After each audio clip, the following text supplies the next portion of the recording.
It's been a busy time on the campaign trail this week, of course, as they all are, but we thought we'd lighten things up a little bit. It's Friday, and it's time for some comic relief. Joining me now from St. John's, comedian Mark Critch, one of the hosts of this hour, has 22 minutes. Good to see you. You look so, I don't know, politician-y. You look so cleaned up. It's good. Oh, really? Maybe I should run. Everyone else is.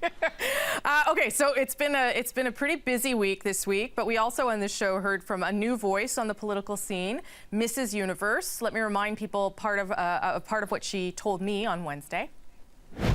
There's just a lot of things that we aren't getting from the government. I believe that this government was created to work against us and not for us. There's just so many problems with it for First Nations people. We're always put on the back burner, and I don't agree with that whatsoever. Okay, I got lots of great feedback about Mrs. Universe. What did you make of her taking on the Conservative Party? Well, I think it's great. You know, we need to hear more people speaking about the issues and using their platforms to raise the public debate. I think there's probably a lot of old white guys looking at her now going like, what are you doing? Beauty queens are just supposed to wave. And she's waving all right. She's just not using all 5 fingers. I think that Harper is good. Harper must be thinking like, well, friends, you know, this lady, she wears a crown, and as a representative of the crown, friends, she shouldn't be speaking about political matters. I have always said Mrs. Universe should be an appointee, and I'm a good judge of character. That's why I think Pamela Wallin should be Mrs. Universe. She's been all over the universe, and I have the receipts to prove it. I think she'd be great. And then someone, Nigel will tap him on the shoulder and say, you know, you had to give her a check, right? What? Mrs. Universe gets a check. I have to give her the check? Yes. Okay, give her the check, but don't tell me there's a check. What? What? How do you? So it's interesting. Yeah, okay. They've also been busy with photo ops across, you know, because this is what campaigning is. I mean, it's policy, and it's also photo ops. There was also this moment with Stephen Harper. Tell me what to do. Just don't let me handle the cash. So, don't look after the cash. Are you a fan of these? This must just be fodder for you.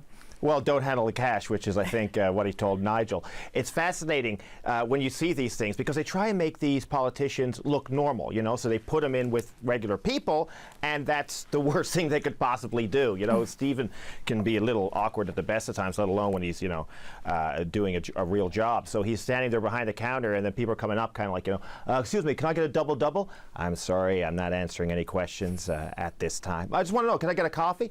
Friends, I'm sorry, I will answer a question you haven't asked. Is Justin Trudeau ready? Let me just tell you. No, look, I just want to get a coffee. Okay, now I know what you're referring to. I gave someone a coffee earlier. They rolled the rim. They got a muffin. I did not know that there was a muffin. I had no previous knowledge.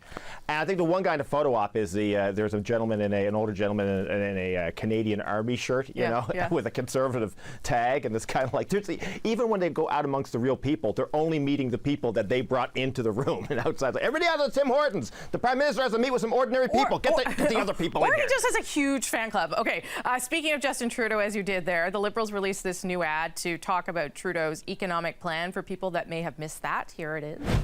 Cuts to everything else has made it harder for most people to get ahead. And Mulcair promises more cuts. Now is not the time for cuts. So okay, I'm not even going to say anything. Just go. I'm Justin Trudeau. I'm going up the down escalator. Yeah, that's right. You didn't expect that from a politician. I think it was the up escalator, to be fair. I think he was going up the up escalator, but he was like walking up a bit. No, but it's going down, isn't it? It's going down, and he's walking up the down escalator. Oh, he's walking up the down. You're right. Okay, and then it stops. It should be clear. He's going against a tie. Because other politicians, they'd use the stairs, or they'd go up the up escalator. Not Justin. No, he's going to work twice as hard to get nowhere. Exactly. He's like a salmon spawning upstream to the. He wants to spawn in the gap on the second level of that shopping mall. I'm not quite sure what's going on there, but I like it. Okay, finally, the economy was, again, the big focus this week. News that we've been in a recession for the first half of this year, and the NDP promises to balance the books. Here's Tom Mulcair. We're convinced that we're going to be able to balance our first budget. Mr. Harper's problems in this current fiscal year will be just that, his problem. Do you buy that the NDP can balance the budget? Well, it's kind of like, hi, I'm Tom Mulcair. En français, je suis Thomas Mulcair. This isn't your grandfather's NDP. No, we're not just a bunch of hippies. No, we're going to balance the books. That's right. Quebec tous les gens et pourvoir. Now, listen to me. This is my plan. I'm going to balance these books. I'm going to tax the 5 richest people in the country. I'm going to tax the dragons from Dragon's Den. Then I'm going to take the money to Casino Rama, and I'm going to put it on Orange. What do you mean there's no Orange? So I don't think You're so. skeptical, I think are you? he's big upping. He's just trying to, like, yeah, I can do this, and he knows he'll never have to. He's going to hear a lot of things from Tom. Okay, I'm sure the politicians love that you're on the show at the end of the week to sum up how their week did. I'm sure they love this review. Oh, it's been a great week. So much is happening.